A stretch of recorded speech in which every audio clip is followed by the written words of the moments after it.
nowadays there are lots of IPOs are coming. If we look at the last year also many big IPOs came, like Nykaa, like Policy Bazaar, like Paytm, Zomato, and still they are coming.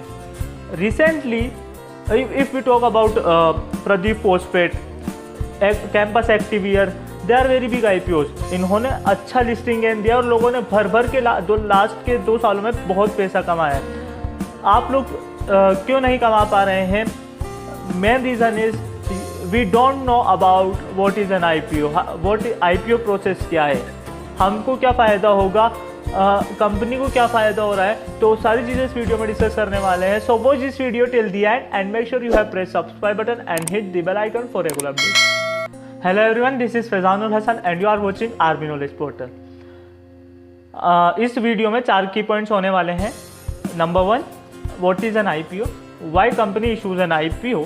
Third number, benefits to company and fourth is benefits to us, यानी कि retail investors को क्या benefit होने वाले हैं. ठीक है, तो वीडियो को एंड तक देखना. पहले शुरुआत के 2 पॉइंट्स, स्टार्टिंग के 2 पॉइंट्स का आंसर मैं आपको अभी देने वाला हूँ. देखो, स्टार्टिंग से स्टार्ट करते हैं. मैंने अपनी फंडिंग स्टेजेस के वीडियो में बताया था कि कभी जब भी कोई एक स्टार्टअप स्टार्ट होता है तो उसको फंड की नीड होती है और 4 स्टेजेस के अंदर, मेनली 5 स्टेजेस से वो फंड रेज कर सकते हैं. ठीक है, उसमें 4 बताए थे. एक है फर्दर पब्लिक ऑफरिंग, उसका वीडियो अलग से डिस्कस करेंगे, बहुत लॉन्ग टॉपिक है. ठीक है, सबसे पहले क्या होता है कि कोई भी स्टार्टअप आप स्टार्ट करते हैं तो आपको अपना खुद का कैपिटल यूज़ करना पड़ता है. चाहे आपकी सेविंग हो गई, चाहे रिलेटिव से लो, चाहे फ्रेंड से लो, चाहे पेरेंट्स से लो. ठीक है, किसी से भी लो, आपका अपना खुद का फंड यूज़ करना पड़ता है. कोई आपको फंड नहीं करेगा. उसके बाद आप जाते हो एंजल इन्वेस्टर्स के पास, लाइक शार्क टैंक इंडिया के देखा ही होगा आप लोगों ने. ठीक है, वहाँ स्टार्टअप पिच करते हैं जजेस को, वो कुछ परसेंटेज की बदले आप लोगों को फंडिंग देते हैं. फिर उसके बाद आप लोग वेंचर कैपिटलिस्ट फर्म्स के पास जाते हो, प्राइवेट इक्विटी फर्म्स के पास जाते हो जो आपको फंड करते हैं. ठीक है, अब आपका बिजनेस स्टार्टअप एक ऐसे स्टेज के ऊपर आ चुका है कि VCs और private equities firms, angel investors इतना फंड नहीं कर पा रहे हैं. आप लोगों को बहुत ज़्यादा डेट हो चुका है, आपको ग्रोथ आगे करनी है. ठीक है, उन सब चीज़ के लिए आपको फंड चाहिए होगा. तो वो कहाँ से आएगा? आप लोगों को पब्लिक से पैसा मांगना होगा. पब्लिक को उसके बदले में आपको क्या करने होंगे? शेयर इशू करने होंगे. पब्लिक के अंदर इतने शेयर इशू करने होंगे, तब उसके बदले पब्लिक आपको अमाउंट देगी, तब उससे आप अपना डेट पे कर सकते हो. ठीक है, ग्रोथ आगे कर सकते हो. ठीक है, ये सारे काम आप उससे कर सकते हो. पब्लिक को जब पैसा मिलेगा, ठीक है, तो उनको क्या रिसीव होंगे? शेयर्स इशू होंगे. आप शेयर इशू कर देना, उसके बदले में पब्लिक आपको फंड देगी उस पैसे से. और बहुत बिग अमाउंट होता है. पब्लिक से जो पैसा आता है वो VCs और जो आपके एंजल इन्वेस्टर से अफोर्ड नहीं कर पाते हैं. तभी आपको ये स्टेप लेना पड़ता है कि आपको पब्लिक के अंदर इशू करने पड़ते हैं. और इसको ही बोलते हैं कि प्राइवेट से पब्लिक कंपनी होने का कंसेप्ट. जो आप लोग बोलते हो कि प्राइवेट कंपनी पब्लिक हो गई, वो यही कंसेप्ट होता है कि जब स्टार्टिंग में प्राइवेट कंपनी होती है, प्राइवेट कंपनी जब स्टॉक मार्केट के ऊपर, स्टॉक एक्सचेंजेस के ऊपर लिस्ट हो जाती है, उसे वो पब्लिक कंपनी बन जाती है. ठीक है, और इस पूरे प्रोसेस को क्या बोलते हैं? IPO, initial public offering. I hope clear हुआ होगा आप लोगों को कि IPO क्या होता है. ठीक है, जनरली बताया है, वीडियो में बने रहो, सब समझ आ जाएगा आगे. ठीक है, और कोई भी डाउट आता है इसके बाद भी तो आप कमेंट सेक्शन में सिंपल लिख देना जो भी आपको डाउट आ रहा है.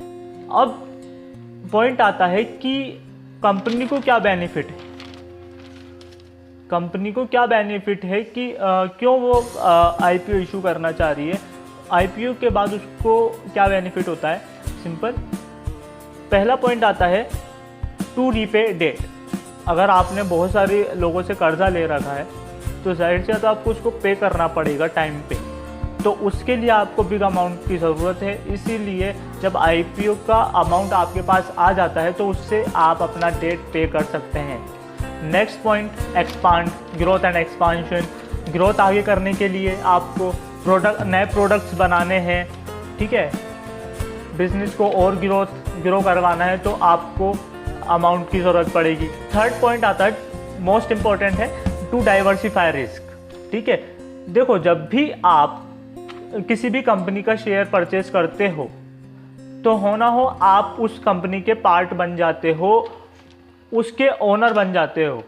तो जितना प्रोमोटर्स के पास पहले रिस्क था तो वो अब आपको उन्होंने ट्रांसफ़र कर दिया, उनके पास भी है, लेकिन जितना शेयर आप लोगों ने खरीदा है उतना रिस्क आपके पास भी है। पहले प्रोमोटर्स के पास था सबसे ज़्यादा, अब जैसे उसने शेयर्स बांट दिए पब्लिक के अंदर तो सबके रिस्क भी बढ़ गए।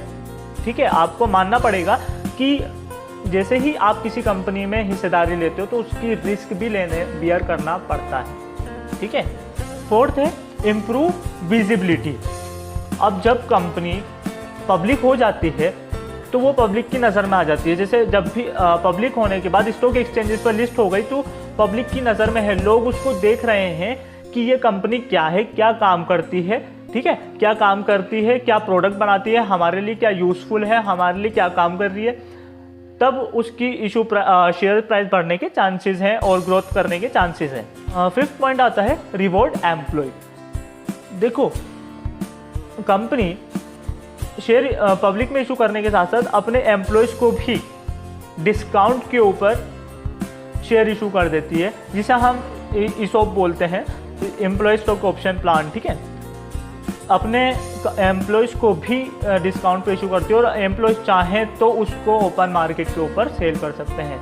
This is the benefit for employees of company. ठीक है, सिक्स्थ पॉइंट है provide an exit too early investors. ठीक है, जो पहले के इन्वेस्टर्स हैं, जो angel investors, private equity firms, उनको एक ऑप्शन मिल जाता है कि वो अब यहाँ से एग्जिट कर जाएं। अब उनके भी माइंड में आता होगा कि अब इन्होंने IPO इशू कर दिया, पब्लिक इसमें इन्वेस्ट कर रही है, तो क्या पता हमारा अब नंबर आए ना आए, हमें रिटर्न्स मिले ना मिले, या फिर इतनी भीड़ हो गई है, इतने लोगों ने इन्वेस्ट कर दिया है तो ठीक है हम अब एग्जिट कर जाते हैं। या अगर उनको बिजनेस अच्छा नहीं लग रहा है तो उनके पास इस स्टेज के ऊपर ऑप्शन होता है कि अर्ली एंजल इन्वेस्टर्स या फिर प्राइवेट इक्विटी फर्म्स एग्जिट कर जाए बिजनेस से। कोई भी रीज़न हो सकता है, there are lot of reasons, ठीक है, जिसकी वजह से ये एग्जिट कर जाते हैं। आई होप आप लोगों को बेनिफिट्स क्लियर हुए होंगे कि क्या बेनिफिट्स हैं कंपनी को IPO इशू करने के बाद। अब बात कर लेते हैं कि हमें IPO से क्या बेनिफिट है, दैट इज रिटेल इन्वेस्टर्स को क्या बेनिफिट होने वाला है। ठीक है, बहुत सारे रीजंस हो सकते हैं, लेकिन one and the most foremost reason में बेनिफिट बोलूंगा लिस्टिंग गेन। लिस्टिंग गेन एकमात्र रीजन या बेनिफिट बोल सकते हो जिसकी वजह से हम रिटेल इन्वेस्टर्स या नॉन इंस्टीट्यूशनल इन्वेस्टर्स इन्वेस्ट करते हैं IPO के अंदर। ब्रीफली बताऊंगा इस IPO के प्रोसेस में। देखो सबसे पहले कंपनी क्या करती है, एप्लीकेशंस देती है पब्लिक के अंदर एप्लीकेशंस देती है, जिस हिसाब से बिड आती है। सपोज 2000 एप्लीकेशंस कंपनी ने पब्लिक में दी, उसमें से 2500 लोगों ने बिड प्लेस किया। यह IPO का प्रोसेस है, बहुत लंबा है, इसको अभी ब्रीफ में बता रहा हूँ, इसके ऊपर पूरा वीडियो आएगा, डोंट वरी, अभी से ब्रीफ में समझ लो। जितनी बिड आती है उसके हिसाब से कंपनी शेयर इशू करती है, अलॉटमेंट होती है। अगर 2000 इशू करी हैं तो अगर 2500 की बिड प्लेस हो गई, पब्लिक की तरफ से 2500 लोगों ने अप्लाई किया, तो कंपनी प्रो राटा अलॉटमेंट करती है। प्रो राटा बेसिस के ऊपर अलॉटमेंट होता है कि जिसको सब कुछ भी कर सकती है। जैसे किसी ने 2 शेयर के लिए अप्लाई किया तो उसको 1 ही मिल रहा है, 3 के बदले 2 मिल रहे हैं। ठीक है, अगर ज़्यादा हो जाती है, कम होती है तो उस हिसाब से मिल जाते हैं। जैसे अगर 2000 के लिए अप्लाई किया तो बिड कितने के लिए आई, 1500 के लिए, तो 500 का गैप है, ये इन्वेस्टमेंट बैंक बियर कर लेगा, लेकिन आपको जितने आपने बिड प्लेस किए जितने अमाउंट के ऊपर आपको मिल जाएगा। सपोज दैट आप प्राइस बैंड रखा कंपनी ने 200 से 250 रुपये किसी भी IPO का, आपने बिड प्लेस करी सपोज दैट 225 रुपीज़ के ऊपर, दैट्स कॉल्ड इशू प्राइस। इसके ऊपर आपने बिड प्लेस किया। अब जब 7 दिन बाद, 3 से 7 दिन का टाइम होता है, जब स्टॉक एक्सचेंज के ऊपर लिस्ट होगा, तो जब जो वैल्यू होगी, सपोज दैट आपने 225 के ऊपर अप्लाई किया था और उसकी value at the time of listing 270 हो गया, तो जो 225, 270 इनका जो गैप है, ये है लिस्टिंग गेन। इसीलिए लोग इन्वेस्ट करते हैं इन IPOs के अंदर। नहीं तो अगर ये नहीं होगा तो इसके कंपनी, और इसके अलावा कोई रीज़न है भी नहीं लिस्टिंग गेन के अलावा, क्योंकि अगर हमें इस कंपनी में इन्वेस्ट करना है तो हम जब IPO इशू हो जाए उसके बाद कर देंगे। कंपनी कहाँ जाने वाली, स्टॉक एक्सचेंजेस के ऊपर तो है ही ना कंपनी, तो हम वहाँ इन्वेस्ट कर देंगे। लेकिन बस लिस्टिंग गेन की वजह से ही हम at the time of IPO invest करते हैं। होप आप लोगों को क्लियर हुआ होगा IPO क्या होता है। IPO से रिलेटेड अगर कोई भी डाउट आता है तो प्लीज़ कमेंट सेक्शन में ज़रूर बताना, और IPO प्रोसेस के ऊपर वीडियो बनाऊंगा जल्द ही लेके आऊँगा। थोड़ा सा बड़ा टॉपिक है, और एक FPO फर्दर पब्लिक ऑफरिंग, इसके ऊपर भी वीडियो लाने वाला हूँ। तो चैनल को सब्सक्राइब करके ज़रूर रखना, ताकि आने वाले टाइम पर आपको सही टाइम पे नोटिफिकेशन मिल जाए। Thanks for watching this.